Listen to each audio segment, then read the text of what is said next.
G'day folks, in this video we're taking a look at a special laptop from 2005. Of course you've already read the video title, which is why you're clicking on this video, so let's jump straight into it. The Acer Ferrari 4005WLMi.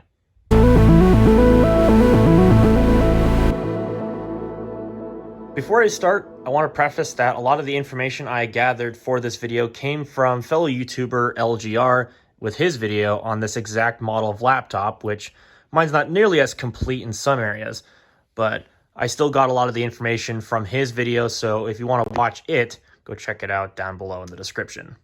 So let's get all the technical guff out of the way. As I mentioned, this is the Ferrari 4005WLMi. This came out in 2005 at a list price of $1,995, which adjusted for inflation today is $2,728, and that's obviously rounded up to cover the extra cents. This machine was unique in the fact that it was obviously designed with Ferrari branding in mind. Now, this is a more subdued design comparative to the earlier design, like the Acer Ferrari 3000 series, which mostly went out in bright, glossy red, which I can't remember the Italian, so I'll just put it up in a title. But this machine uses a unique design, which pretty much puts those same red accents in little different places, so that way it's not freakishly red. But I think it looks better in this regard. Now, you might have seen this lid already. This is actually real carbon fiber, but they coated it in a resin, so it, in this case, still feels plasticky, but it does protect the carbon fiber in a sense. And yes, you can't see it in this angle, but it is definitely scratched over the years. But what's really cool is the Ferrari badge, which is not only here on the lid, but it's also on the palm rest of the machine's keyboard. And there's also a bit of soft touch coating down here, which has started to deteriorate a little bit and basically starts to collect every piece of lint that lands on top of it. And, you know, good luck trying to get that out. But in any case, this red strip up here also provides access for the Wi-Fi and Bluetooth antennas to get out of the machine. So that way, you know, they have radio access. Other hardware includes this 1680 by 1050 display, and this is a 15-inch 16 by 10 aspect ratio, so it is a little bit taller than you would normally expect, which is great. That's actually a very high-resolution laptop display from the time period, so it's great to see it here. Other hardware includes a 2 GHz AMD Turion 64 ML37 CPU. Now, pretty good for the time period, but it's a single-core CPU, but its advantage was it was 64-bit. So what Acer actually supported on this machine was Windows XP 64-bit edition, or the X64 edition if you prefer to not interchange the two between Itanium and actual AMD 64 technology, but I digress. Yes, it does allow you full support for 64-bit Windows XP, and that was a pretty cool feature if you really wanted to take advantage of it. Now, with that 64-bit technology on the CPU came at a cost of RAM. This machine came standard with 1 GB of DDR RAM, upgradable to a maximum of 2 GB. So it is definitely more limiting, but it is technically possible to run 64-bit Windows XP, which would have been quite an improvement over the 32-bit version, at least for things that took advantage of the 64-bit capabilities. Now, what also took advantage of the 1680 by 1050 display is the dedicated graphics. This machine features ATI Mobility Radeon X700 graphics with 128 megabytes of DDR VRAM. Very capable for the time period, a little bit late in the life because by this point the X1000 series had come out by ATI, but still the X700 was a very capable chip for its era for Windows XP era games, and it drives this display just fine at least. Now, originally this machine would have came with a 100 gigabyte IDE hard drive. Yes, I said IDE. This was before SATA was common on laptops, starting basically the following year, if not in 2007, depending on what kind of price bracket you were looking at. And that was fairly typical, fairly common hard drive capacity. And before we take a look around the rest of the machine's hardware, I do have to mention its weight. Like, this thing is not light by any sense. I mean, even laptops from the mid-2000s were a little bit lighter than this. This thing, without its battery, apparently weighs about 6.5 pounds. So that's definitely not a lightweight machine. I mean, all things considered, like I said, that was without the battery. So this thing probably weighs in the neighborhood of 7 pounds with its battery included. So this is definitely not a machine you want to be carrying around with one hand. So I could definitely say that much. And this screen is big and heavy too. So, I mean, you definitely don't want to be throwing this thing around, not just because of the fact that it's a pretty neat laptop, but, you know, figuratively speaking. Also, before going into this next portion where I show off all the I/O, I do want to mention this machine's not in the best physical condition. This standoff has basically broken on this display bezel, so it does kind of flop around. It's nothing detrimental to the machine, but it is something worth pointing out. Also, the case badges were removed. There would have been originally 3 case badges here, one of which would have been the design for Microsoft Windows XP Professional, well, not Professional, but Windows XP, and then XP X64 Edition on the same case badge. There would have been a Turion 64 case badge, and then an ATI case badge for the dedicated graphics. You know, the person who I originally got this machine from had stupidly put a Windows 7 sticker over here. And yes, they tried to run Windows 7 on this machine, and I bet that went about as well as you can imagine. So this machine has been factory restored, and I'll get onto that here later about how I did that. Now let's complete what I originally set out to do, and that is take a look at the I/O. So to start out with, we got a VGA port without the screws. We have a heatsink there, which you might be able to kind of see the copper pipe, which, yeah, that's a bit extreme. This thing will run quite toasty, and I'll get onto the fan noise in a little bit, because, yeah, it is kind of excessive.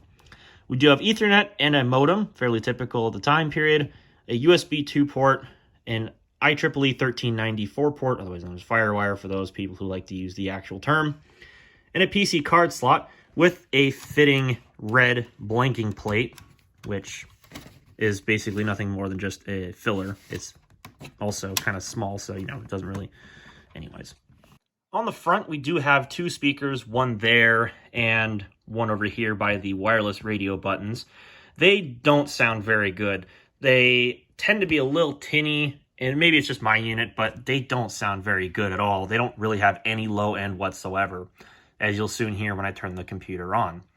And on the front, you also have a multi-card reader device, which supports SD, MMC, XD, and Sony Memory Stick Pro cards. There's also a microphone there. There's an IR receiver, which is useful for remote. I don't remember if this thing would have ran optionally a version of Windows XP Media Center Edition. Maybe not necessarily on this configuration, but that could also be useful for data transfers between PDAs if you had a infrared capable PDA at the time. You do have a couple indicator LEDs for power and battery charge status. You have a headphone and microphone jack, and I believe this headphone jack is supposed to be that way as far as not having a surround around it, but I could be wrong. That might just have disappeared due to wear. And then, as I noted previously, there are toggle switches for the Bluetooth and Wi-Fi antennas. On the right-hand side, you do have your optical drive, and I do have to point out that this is kind of a rare bird where it does have the original slot-loading DVD drive. A lot of these drives probably failed because of the loading nature of the drive, so they get replaced with tray-loading drives. But in this case, this one actually still works. I'm kind of impressed by that. So, you know, I definitely don't want to jinx it, but this one does have the color-matching optical drive. Beside that, you do have the remaining USB ports on the system, which makes 4 USB ports total. They're all USB 2 speeds, which is pretty nice. And you do have the AC input and a Kensington lock. To round off all the I/O on the back, we do have a connector for a docking station. There's the battery, and over here we have a couple of video outputs to go alongside the VGA. You do have S-Video and a DVI-D port. There's a couple of things about this machine that I'm not the biggest fan of. First of which is the soft touch palm rest. Now, back in the day, it probably would have felt fine, but now, as you might be able to know, because, you know, soft touch rubberized materials go, it's starting to degrade, and it's basically a massive collector of lint and dust. And so I'm hoping that it doesn't get even more sticky than this, because it's probably going to turn nasty. But you can kind of get an idea as to how it would have looked. They're trying to resemble, like, the look of a steering wheel, perhaps. You know, extra grippy material. Yeah, you can see where the scrape marks came in to take off those case badges from the previous owner, or owners, rather. So it's rather unfortunate they're not there. But, you know, you can see the material, what it was trying to aim for. A nice race car inspired design in a sense, I guess. And this is also the era where Acer had those weird smiley looking keyboards. though more or less smiles towards the top of the keyboard, and it kind of arches downward. And interestingly, they have currency keys by the arrow keys, which I don't know why they designed it that way, but I guess that's a better design, period, question mark? Probably not. And this touchpad is just adorably small, and I don't believe it supports multi-touch gestures of any kind, realistically speaking. So you do have an old-fashioned touch of laptops, which is a scrolling pad to scroll around on web pages. You don't ever see these things anymore, much less these mouse buttons. I mean, that's kind of a design choice of the past, although it is sometimes nice to have physical buttons, but I guess it's just down to preference. Otherwise, that pretty much wraps up this machine, other than the power button up here at the top, the lock lights for caps lock and num lock, your hard drive access LED, and some Acer programmable buttons for, by default anyway, email, web browsing, Acer something or another, and then there's a programmable button here, I believe, that lets you launch whatever you program it to launch within the software. But don't quote me on that. It's been a while since I've looked at that panel to program those, so we'll probably see that once we fire the machine up, which we will do right now. I've tried my best to avoid the glare in this shot, but since I'm in the garage and obviously there's windows over here, well, it's about the best that I can do. So forgive me, it's going to look a little bit glary towards the top of the screen. So I'm just going to turn up the brightness all the way to try to compensate for that once we get into the operating system, but I digress. Noisy optical drive. And also, that is a F1 car there as the BIOS logo, so that's actually kind of interesting as a bit of an Easter egg. I forget whose car it is. I'll have to reference LGR's video and put it in a subtitle, but that's whose car it is. So pretty fascinating, interesting, kind of cool stuff that makes this machine a little more unique than most laptops in 2005. And yes, that is the default startup sound that these things used when they were new. That is the sound of the F1 engine as it races by. A pretty unique startup sound, unique to this machine, obviously, and I don't know how many other machines used that startup sound back in the day, but yeah, that is definitely a unique startup sound, and it proves how tinny the speakers are. They're truly not that good, but, I mean, most laptops back in the day were not that great sounding anyway, so I digress. So here we are in Windows XP. This is just your standard 32-bit Windows XP, at least in this case. That's the recovery media I was able to get a hold of, and post-editing, Jordan kicking in here briefly about the recovery process. So I actually used the officially uploaded LGR set of recovery disks for this model of Acer Ferrari, and he notes in his video that you're not supposed to be able to use these disks because they need the recovery partition in order to function. You can't just use them solo.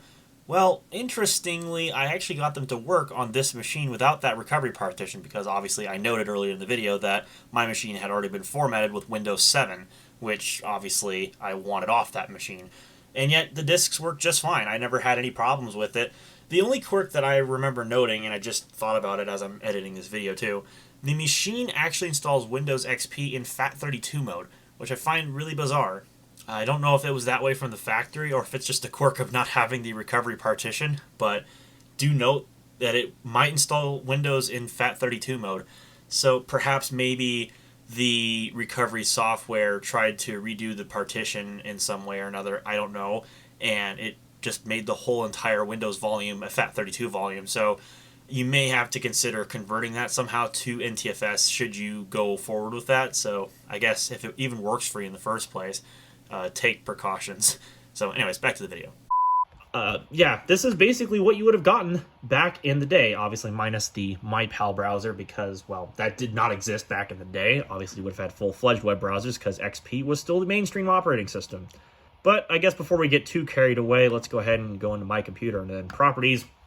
Unfortunately, you don't get a unique Ferrari badge as the manufactured and supported by thing would lead you to suggest. It's just Acer, which is to no surprise. And obviously, you can see it is Windows XP Professional. I've updated it to Service Pack 3. The original recovery media that this had, that I don't physically have, but I did use, was Service Pack 2, which makes sense because this laptop came out in 2005. So in any case, for this machine and its original software load, at least this is for the 4005WLMi, what did you get for $2,000? Well, not a lot. I mean, quite frankly, I'm glad that it didn't come with a lot because that would have been a lot of software bloat. and there isn't exactly a generous amount of hard drive to go around. As you can see, only a 100 gig hard drive in this regard. I believe this is the original 100 gig hard drive too. And interestingly, it is formatted as FAT32. I don't know why that is, because by that point, NTFS was widely adopted. So it must have just been a quirk of the recovery media I used, because I normally don't install XP in FAT32, because usually once you get past like a certain hard drive capacity, you don't even get the option to use FAT32. So I'm kind of surprised that this exists this way. So I'll have to see if there's some kind of utility that you can use, maybe outside of Windows, that'll convert it to NTFS. Otherwise, I mean, it's not really that big of a deal. I mean, anything that runs on XP will run on XP. You just can't have a file over 4 gigabytes in size, which, let's be fair, on XP could possibly happen, but also it might not happen. It just depends if your software load is going to mandate that sort of stuff. And in any case, this did originally come with Cyberlink Power DVD. I'm obviously not going to demonstrate that because copyright's sake, I'm not going to try to play some kind of full-fledged film on this machine, but you get the idea. It's a DVD player program. As far as other stuff, you do get your system guide. You do get an application known as Grid Vista. And Grid Vista, for those wondering, which ended up being an unfortunate meme on my Twitter a long time ago when I was setting up my Aspire 3050, that's basically like a multi-display solution for Windows and allows you to have multiple applications open, if you know what I mean. And I also did install a game, Civilization 3. I don't know if it's going to require the disc, but I put this on here to test the optical drive, and yes, it works fine. So that's pretty nice to know. Just a standard Windows XP games. You do get some kind of a launch manager utility, which helps to configure those buttons that I mentioned earlier. Now, by default, they are programmed to Email Manager, which is just this button. It probably would default to running Outlook Express in this case. The Internet Browser, whatever the default is set to in Windows. It launches Acer eManager when you press this E button. And as you can see, you get a couple of different choices here for e-presentation and e-settings. And I imagine that there might have been more setting toggles, but maybe not. But this e-settings does allow you to change BIOS settings without having to restart. At least to a certain extent you can. So if you come in here, you can always have the fan enabled, which, I mean, that's kind of an idea. And yeah, that is its minimum speed, by the way. It will go louder than that when it starts getting loaded down. But yes, it is obnoxious when it's at idle. That's its lowest fan speed. But that's just how this machine was back in the day. I mean, you were pushing a lot of hardware back in the 2005 days. And that would have definitely run quite hot. And some of these have definitely suffered from different failures because of that. So the fact that this one actually still works today is a bit of a miracle if you think about it. Acer's reliability back in the mid-2000s was not particularly great, especially their AMD systems like this that ran so hot.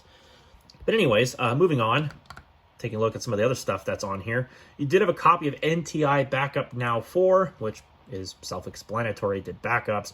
You got CD and DVD maker, basically similar to Nero, just the different person making it.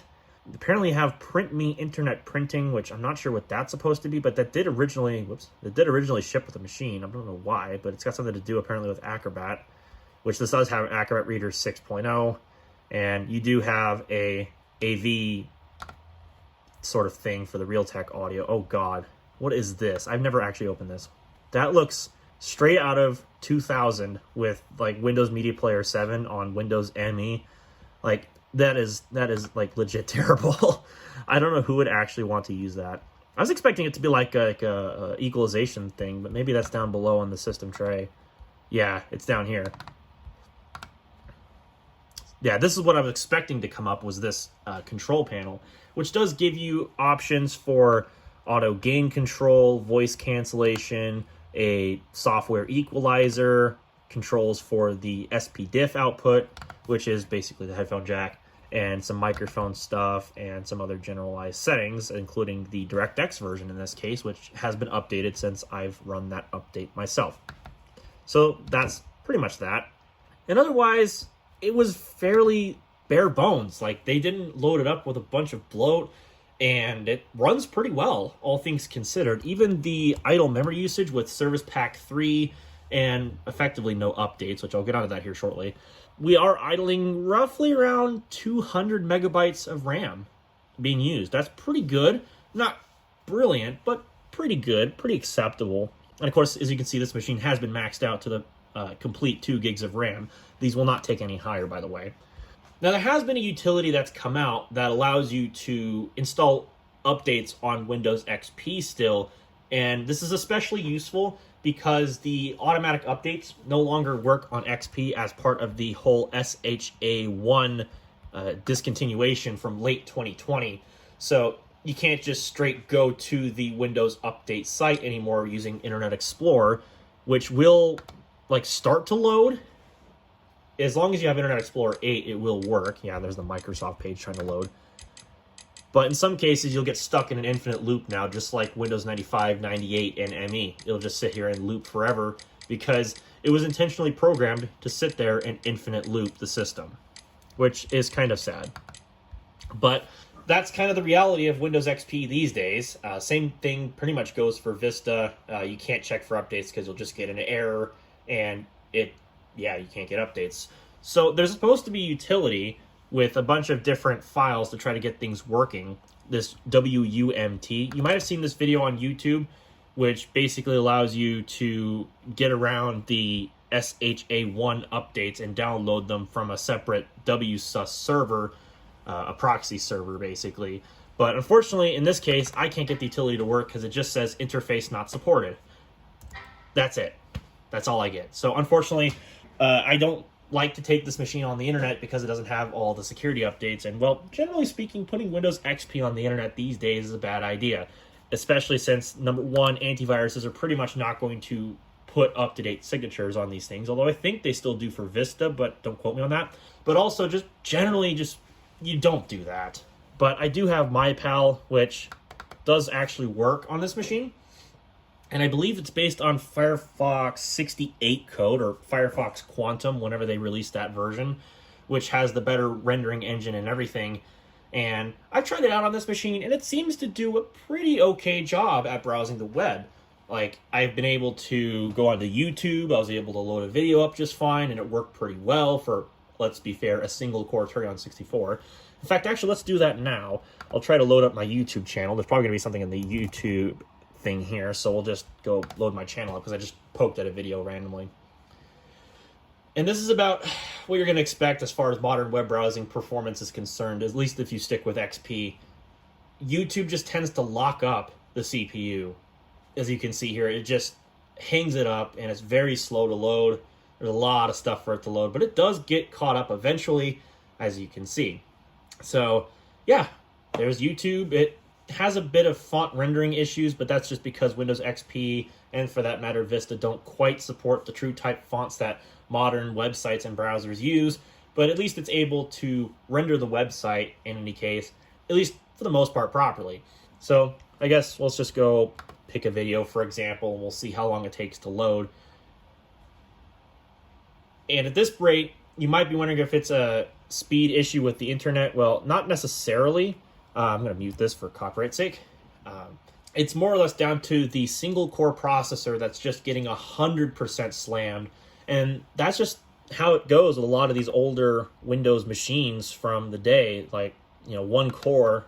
You might have been lucky and gotten 2 threads, but, not everything was as fortunate. And, this machine was pretty good, but, it's just, it's whatever. So I'm going to try 240p, and we're going to see if it hangs up on it. Okay, folks, I'm absolutely thrilled today to bring you something that I've wanted to show on the channel for at least a month now, but I've never been able to get to work until today. So hopefully this machine is still going to do what I want it to do for this video, but in any case, I am going to show it off because it's just really cool. Today, I bring to you something that I actually got in exchange for working on some Android tablets for a thrift store owner, and in return I got this wonderful PowerBook 180. So let's check it out.